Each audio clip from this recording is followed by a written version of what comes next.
So it's been a little challenging getting my own workouts in through the week. It's a lot of motivating myself to do it, because I always leave my workouts at the end of the day, and of course there's always a million excuses not to work out, like I have a headache or I'm too tired, and yeah, this Wednesday in particular I really had to talk myself into it. I got home, I was like, I don't want to work out, but then I was like, all right, you know what, just get your clothes on, get your workout gear on, start there, see how you feel. And then after I got my gear on, it's like, all right, just get the shoes on, got the shoes on, and then here we go, out the door.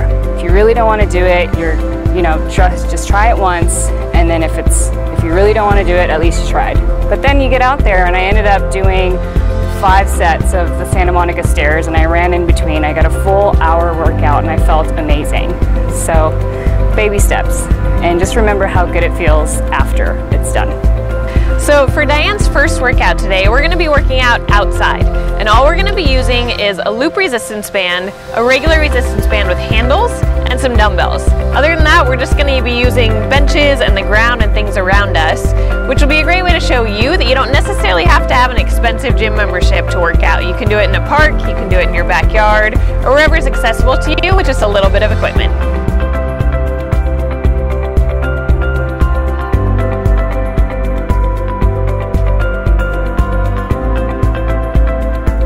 These first few weeks of Diane's workouts, we're going to be focusing on circuit training, and what that means is moving from one exercise to the next without any rest in between. And then at the end of a set of maybe 5 or 6 exercises, then she gets to rest. The reason behind this is that it's going to keep her heart rate up and help her to burn a lot of calories in a short period of time. And we'll be focusing on big muscle groups like the chest, the back, the legs, shoulders, rather than just the small muscle groups like the calves or the biceps. And that's because these are your biggest muscle groups, so they're going to burn the most amount of calories. And when you're working out these muscle groups, you're going to be hitting those smaller muscle groups like the triceps and biceps at the same time. So later on down the road, we can focus on those smaller muscle groups. I want to train Diane's body to get used to these movements, to do them properly, and to activate the right muscles when we work out. All right, so we're gonna take this and take it around the bottom of your thighs. So you kind of want to press into it just a little bit when you're squeezing and coming up into the bridge.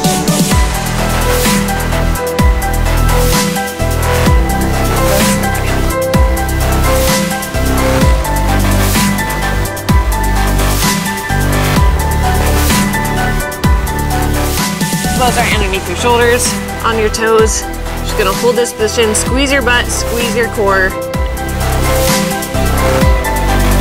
Your shoulders are pulled away from your ears. Focus more on like the butt back versus like sitting back and relaxing there. 7.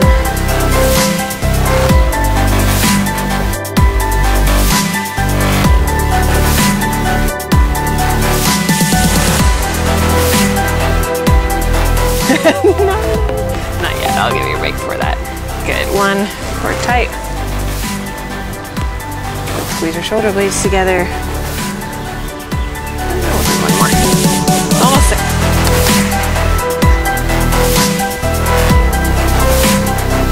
So you're squeezing back here.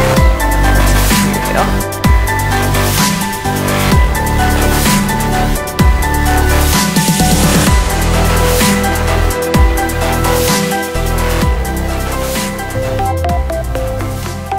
All right, Diane, so we just finished your first workout. How do you feel?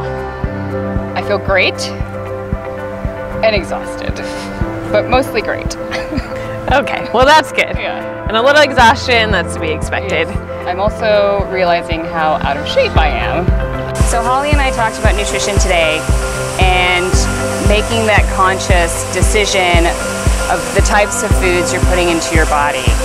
Refined sugars, we all know are bad, to try to stay clear of them. Processed foods, soda isn't all that great either. So she talked about how I should be choosing foods that are more natural and organic, and how preparing your own meals is also very important, because you then know and can control what amounts of different types of food you're preparing and putting into your body.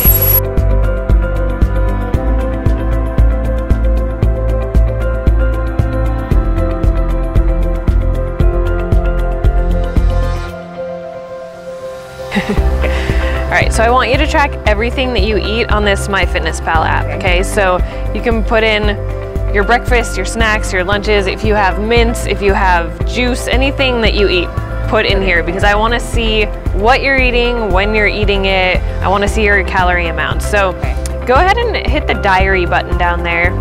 Okay. So in here you can enter in then your breakfast, your lunch, your dinner. You can put your snacks. Yeah, so if you hit that button, then you can choose from all the different kinds of foods. Up here you can search for new foods if it's not in there. So if you go out to eat, you can enter, you know, Subway meals or different things.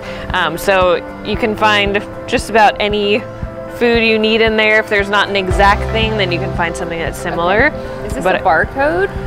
Yes. Scan? Yeah, so there's also that option. If you have like a package of food, you can scan the barcode and it'll automatically enter all the information, which is awesome. That's awesome. So this way then you know how much you're eating, you're accountable, you can get your exact calorie goal in there, you can watch your carbohydrates, your fat, and your protein, then I can see how much you're eating as well. So that way we know what's working, what's not, if we need to raise your calories, if we need to lower your calories, if we need to play around with your macronutrients. So everything should go in here. You just enter those foods or scan them in, and then just make sure that you share it with me so that I can see what you're eating. All right? Easy enough? Look pretty simple? Okay. Got it. So I've asked Diane to track everything that she eats in a food tracking app that's on her phone. So it's there, it's easy and convenient.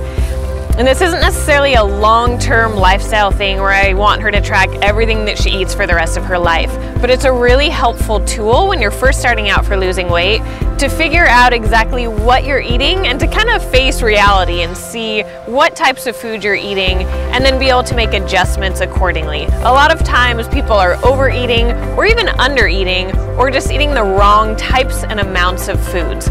So by doing this, it's going to help Diane to be accountable to what she's eating and to pay attention to those little things like mints and chips and different things throughout the day that it's easy to overconsume and then forget about. So this will help her take the guesswork out of losing weight and figure out exactly how many calories she needs to eat, and then also to watch and see how many carbohydrates, protein, and fat she's eating. And I've given her kind of a set number to start with, and then we can make adjustments from there and figure out what's working and what's not for the most amount of fat loss and the most muscle gain.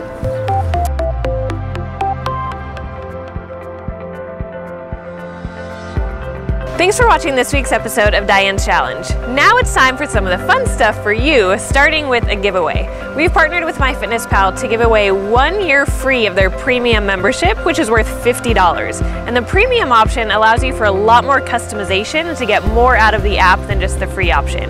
So all you have to do to win is subscribe to our channel, share this video on Facebook with hashtag #Fit4Wed, and then leave a comment below for Diane with some sort of piece of helpful nutrition advice or diet tip that's helped you out.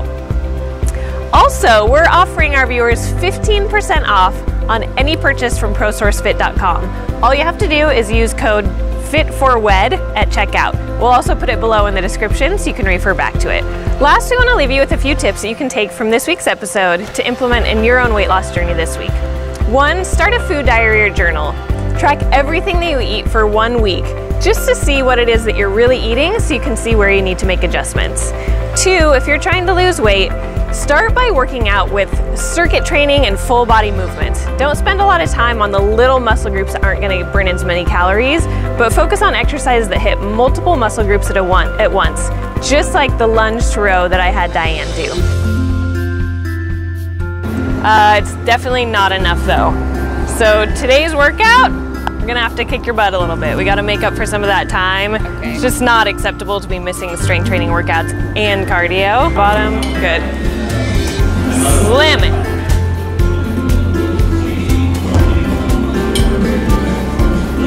So, this is very different from what I usually snack on. And that's it. Until next week, stay fit, stay healthy, and stay happy.